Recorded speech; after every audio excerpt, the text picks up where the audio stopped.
Hey everyone, so I have this week's internet weather, and I'd like to start with our measurement of scanning activity on the internet using the top 10 most probe ports. So if we look at this chart, this is basically the ports that are targeted by someone, maybe lots of people, but the way we measure it is how many connection attempts we see against a particular port that we classify as scanning. So as you can see in the top 10, we have pretty much every single protocol here. At some point, we have analyzed it. So for this week, I decided to go and take a look at the next 10 most probe ports. Luckily, we know pretty much all of these ports as well, but I guess for some reason, two jumped out at me, and I wanted to revisit them. So that was 9200 TCP and 6379 TCP. So 9200 TCP, I'll show a little bit later what it is Elasticsearch, and 6379 traditionally is Redis. Okay. Another way we'll look at internet activity, scanning internet activity, is by the number of sources doing probing. Usually, this lets us know if there's a specific botnet or at least a concerted effort to target a specific port. One of the things that jumps out at me here, and this is something that we've been observing for quite a few weeks now, actually quite a few months, is the scanning activity on port 8291 TCP and the scanning activity on port 8728 TCP. These are both associated with MikroTik routers and the management interface on those types of routers. We do happen to have observed a high incident rate of these MikroTik routers being used as compromised infrastructure in other malicious campaigns. So it's unfortunate to kind of see scanning activity targeting this port, but it does indicate that adversaries continue to be on the prowl for MikroTik routers that are out there that are exploitable and can be used in a bad way.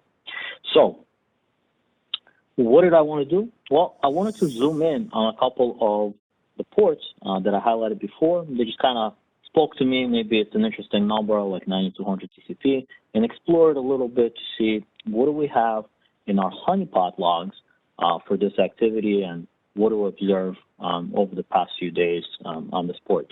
So like I mentioned before, port 9200 TCP is commonly associated with Elasticsearch, but there's other kinds of things as well. If you can see this pie chart here, represents the type of protocol that we're observing on this port. So predominantly, most of the activity is associated with HTTP. But believe it or not, and I think I mentioned this a couple of times on the internet weather, there is someone out there scanning the internet on every port for the RDP service as well. And predominantly, this seems to emanate out of IP addresses associated with with Russia.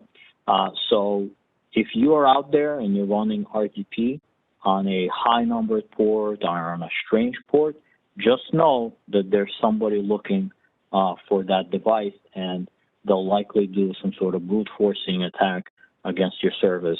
So it's not even a good idea to have RDP exposed to the internet on any port, because there's always somebody looking on every single one of those. In any case, back to Elasticsearch.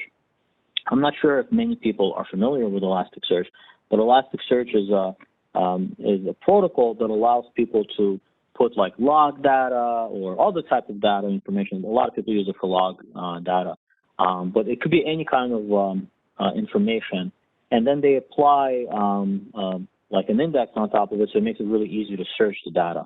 So 9200 being open like this potentially exposes sensitive information if it is accessible to the internet.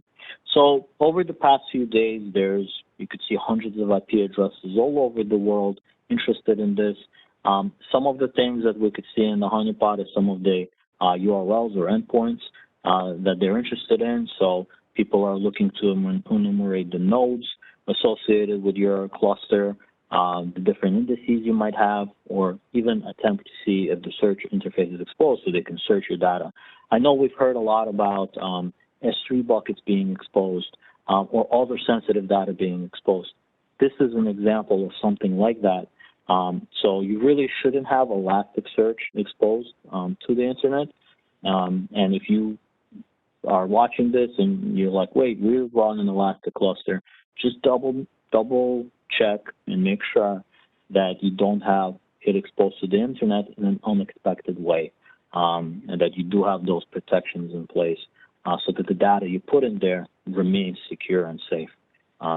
One other thing that's interesting, this is more for people who create network signatures, but it does appear to be that when the scanning is for Elasticsearch, the user agent is predominantly associated with Python. So it's some sort of a Python script that somebody wrote in order to enumerate this Elasticsearch indices or nodes out there on this port. Moving on, I want to cover port 6379 TCP. We've covered this port before as well. This port is associated with Redis. It's in a very similar class as the previous topic of Elasticsearch. So what is Redis? Redis is it's not really a database, but it's kind of like this caching system where you can basically store information and retrieve it using key-value pairs. And in this case, looking at this port 6379 TCP, we see from the honeypot that most of the activity is associated with scanning and exploitation. You can see that I think 68% of the activity is that way.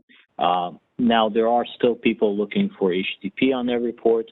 That blue slice is people or endpoints in Russia looking for RDP on this port. But as it relates to Redis, and again, most of the activity on this port is Redis related. So here I have just a screenshot from the honeypot logs showing how an exploit works against this port. Now, this exploit is well understood. It's a well-known IOC. It's been well studied. There's lots of information out there on how it works. I provided like one link here to the OTX system where you can maybe learn more about it. But ultimately, it's an exploit that allows an adversary to run remote code on the Redis cluster. But that's not all. You know, they could also enumerate the data, and you may have an information exposure vulnerability if you have a Redis system available to the internet. Just to mention that most of the exploitation activity does seem to be emanating out of Asia. I think a lot of it was coming from China, whereas just the scanning seems to be coming from all over the place. Again, as with Elasticsearch, as with your S3 buckets, the same applies to Redis. Don't put Redis exposed to the internet. Should really be when you're designing your application and it does have a Redis component in it, you want to make sure you're in like a Docker container or somehow isolated so this port is not readily available. It's maybe only available to your application or to other systems, but you're not having this port exposed widely to the internet. Because if I remember correctly, I don't believe Redis has like an authentication layer, so you can pretty much get any information that's in Redis by issuing just a few simple queries. And again, since this is like a caching system, you might inadvertently be exposing very, very sensitive information. And a lot of people, you know, a lot of the compromises we hear about out there, they are related to things like this, where a system that contains sensitive data is not set up correctly or securely, or is inadvertently left open on the internet. It's interesting. Well, it's interesting that that Stan kind of went out of the norm with the way that he covered the internet weather by zeroing in on the next top 10. I like that. And then the Redis piece is something that I didn't realize that was out there. I didn't realize what Redis was, but understanding what it is now, and also I think the last comment that Stan you made, which was that there's no authentication in place, because I was going to add a comment in that if for some reason you do have to have it exposed for some reason out there, and I'm sure somebody out there would have a reason for doing it. I don't know if it's a good reason, but that at least you could put some strong authentication around it. But if it's not offered, then you know you're swimming upstream without a paddle, unfortunately. That pretty much wraps it up for the internet weather this week. Hopefully you enjoyed a more in-depth look at these two ports, and hopefully it was educational. If you have any other feedback about these ports or any other ports or other internet activity that's going on there, please feel free to comment below or contact us via our distribution list, and maybe that's something that we can revisit on a future episode of AT&T ThreatTraq.